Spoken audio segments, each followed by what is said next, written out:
Vocês sabem que eu fui comportor, mas eu não era um bom comportor, sabe? Assim, tinha as férias que eu comportava, eu ganhava um dirão, tinha outras férias que eu ia lá, não fazia nada. Então eu não fui um grande comportor, mas eu tinha altos e baixos.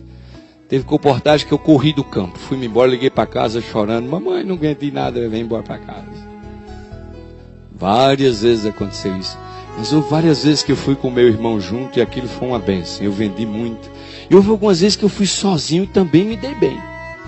E eu me lembro de uma vez que eu fui comportar no Amazonas, numa cidade chamada Maués. Essa cidade chamada Maués, ela fica na beira do rio Paranaíba, que é um afluente do grande rio Solimões. E a gente pegava o barco em Manaus, pendurava numa rede, né? E eu me lembro que era 2 dias de barco descendo o rio.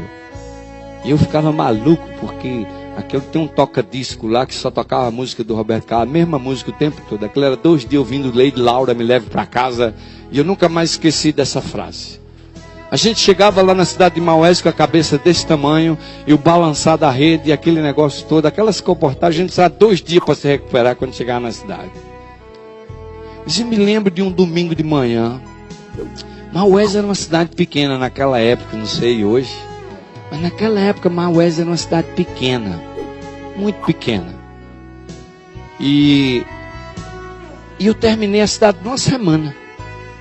Quando chegou na sexta-feira eu já tinha vendido para todo mundo na cidade. Não tinha mais onde bater. E eu me lembro que no domingo de manhã, umas 9 da manhã, assim, 8h30, 9 horas, o sol despontando, eu me sentei no beiradão do rio, só tinha barco na segunda. Eu terminei na quinta, mas na sexta não tinha barco para Manaus.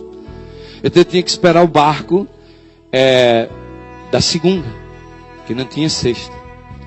E eu me sentei num parapeito que tinha sido do beiradão do rio do Paranaíba, olhando para a cidade, e eu falei, onde é que eu não dei uma oferta aqui nessa cidade?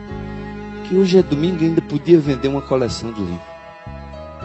E quando eu acabei de falar essa palavra, o sino da igreja católica badalou. Blém, blém, blém. Eu falei, o padre. Eu não vendi para o padre. O padre. Corri para casa. Eu me lembro do obreiro da igreja, o irmão na testa. Ele falou, o que foi isso? Eu falei, olha o padre, não vendi para o padre. Me ajeitei todo, arrumei, botei uma gravatinha, peguei o prospecto, saí para a igreja católica. Quando eu cheguei lá, a missa estava começando. Falei, eu vou ter que assistir essa missa aqui hoje. Aí entrei pelo cantinho assim, chamei o sacristão, falei, vem cá. Fala pro padre que eu sou um seminarista de São Paulo e eu quero falar com ele no fim da missa. Tá bom, agora não dá que o padre está entrando para fazer a missa. Tá bom. Sentei lá atrás na missa, e quando o padre entrou, eu levantei a cabeça assim, fiquei um pouquinho em pé, e o sacristão fez assim para mim, como quem diz, o padre vai lhe receber. Quando acabou a missa, eu esperei meia hora. Sei que o padre foi trocar de roupa lá dentro, um senhor idoso, ele era italiano, falava um português assim meio esquisito, mas todo mundo entendia. E aí, finalmente, o sacristão veio e disse, vem aqui, o padre vai lhe receber na biblioteca, na casa paroquial. Meus irmãos, quando eu entrei na biblioteca, na sala da biblioteca, uma sala grande, cheia de livros, eu nunca vi uma biblioteca que eu falei, meu pai, uma biblioteca dessa aqui no meio do mato, lá no rio, no Paranaíba, no meio dos Solimões. Eu falei, isso aqui deve ter sido um barco para trazer esses livros todos. E o padre era muito gentil. Ele falou, olha, você é um seminarista, você está estudando para ser padre? Eu falei, bem, eu estou estudando, eu sou seminarista, sim, mas não estou estudando para ser padre, estou estudando para ser pastor. Ele falou, você é evangélico? Eu falei, Ele falou, olha, eu venho aqui da parte do serviço educacional lá em saúde, e nós estamos aqui fazendo um trabalho maravilhoso aqui em Maués. Eu já vendi para o prefeito, para o engenheiro, para o doutor fulano, para o doutor Beatriz, sempre falando ali. Eu falei assim, e eu abri o prospecto, né? E eu estava vendendo, era o Conflito dos Séculos, era Lá Sem Sombras e Forças Misteriosas que Atuam na Mente Humana. Eu nunca me esqueci desses 3 livros. E quando eu comecei a olhar a minha oferta assim, ele foi balançando a cabeça. Muito bom, muito bom. Aí quando eu terminei, ele disse assim, olha, desses 3 livros que você está vendendo, o que eu gosto mais, aí abriu a gaveta assim da escrivaninha dele, e tirou um conflito dos séculos. Bem mim que eu estava vendendo. Todo usado assim, parecia manuseado. Todo sublinhado e grifado. Ele disse assim, olha, o que eu gosto mais é esse aqui. Eu falei, oxe, esse padre está lendo o conflito? Aí é isso, né? Esse padre está... Ele falou, padre, o senhor conhece essa literatura? Ele olhou para mim e deu uma risadinha e falou assim, eu sou fã de Ellen White. O senhor é fã de Ellen White? O senhor conhece Ellen White? Ele falou, vem aqui. Aí me levou para o canto assim, ó. Toda a coleção da Casa Publicadora de Ellen White. Fora. E ele disse, olha meu filho, eu não só tenho ali como eu já li todos.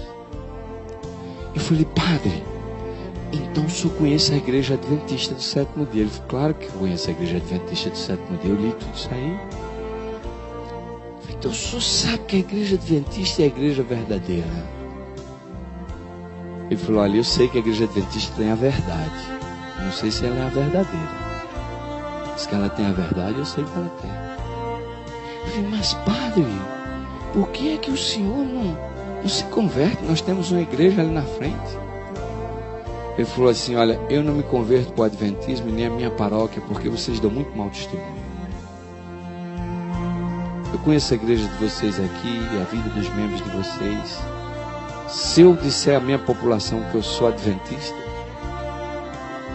a igreja adventista tem uma grande luz, tem uma grande verdade, mas vocês têm dificuldade de viver a mensagem que vocês têm. Ele falou assim, olha, meu jovem, eu vou dizer uma coisa para você. Deus tem filhos dele em muitas outras igrejas, especialmente na igreja católica. E ele me fez uma revelação, isso faz muitos anos, esse padre já deve ter morrido.